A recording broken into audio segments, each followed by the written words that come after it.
All right. Good afternoon. I hope all is well. I'm here to talk to you all about a few things in special education. My name is Ashley Padilla, and I'd like to get started to discuss about special education and knowing knowledge on it.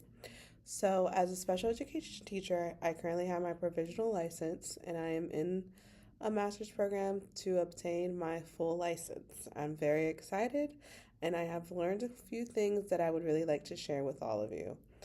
First, I'd like to share with you all in understanding my role. So, special education teachers play a critical role in supporting students with diverse learning needs. We create and tailor education plans and foster an inclusive environment to help every child thrive academically and socially.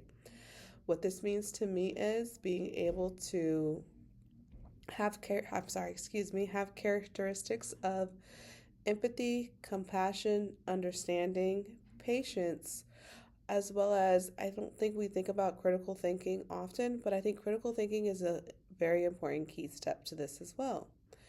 And going into that, when we are thinking about our students, we really advocate for them when we're doing their individualized education plans, shortened as IEP plans. I know a lot of us have sat on IEP team meetings where we may have an occupational therapist, a speech therapist, a gen ed teacher who collaborates with the special education teacher to create these goals and help meet the needs of the individual.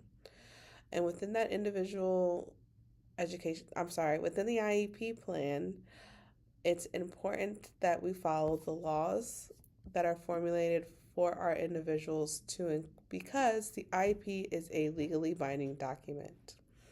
We it is important that we as the advocates as special education teacher, we advocate for what is best for our students. And within the IEP, we advocate for modifications, accommodations for learning, and some characteristics that come with that are understanding your students and getting to know everyone. I think that's very important when you're writing your IEPs and doing your assessments and thinking about that first and when you're presenting yourself, excuse me. And next I like to go into special education laws. So the Individuals with Disabilities Education Act mandates that all eligible students receive a free, and I apologize. What I'm reading, it need to make it a little bigger. So if you excuse me for 1 second, I'm a little on the blind side with my age. But I like to continue. I apologize again for that brief hold. So, again, Individuals with Disabilities Education Act mandates that all eligible students receive a free, appropriate public education. Also, Virginia Department of Education, I have been cited by this. I've been reading up on my state laws for special education. This requires that students with disabilities be educated in the least restrictive environment, maximizing inclusion with their non disabled peers. So, being able to be with others as well. As we all know, this is a very key component of learning. We all have social, emotional, mental awareness with others and being able to collaborate with our peers. And they are it is I'm sorry, I apologize. It is important to be able to do this in an education setting because this is where we are learning firsthand how to appropriately socialize with others and in turn will turn into professionalism. So this requires that students with disabilities be educated in least restrictive environment, maximizing inclusion with their non-disabled peers. Furthermore, IDEAL provides families with protocol safeguards in which we hand these out within my school. We hand these out right before their IEP meetings.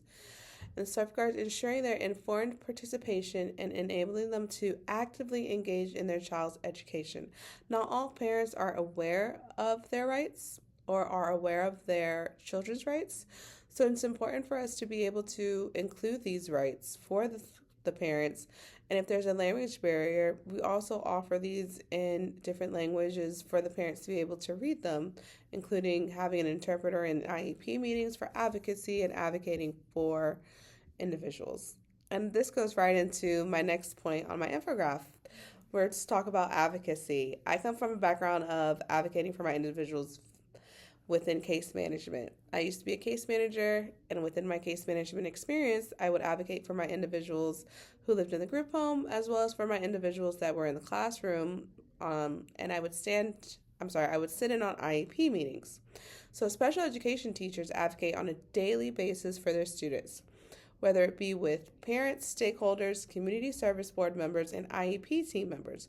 Often the individual team will come together to discuss the individual's need with the team.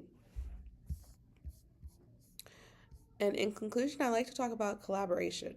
Special education teachers collaborate closely with general education teachers and related services providers to ensure that all students receive individualized instruction tailored to their unique needs.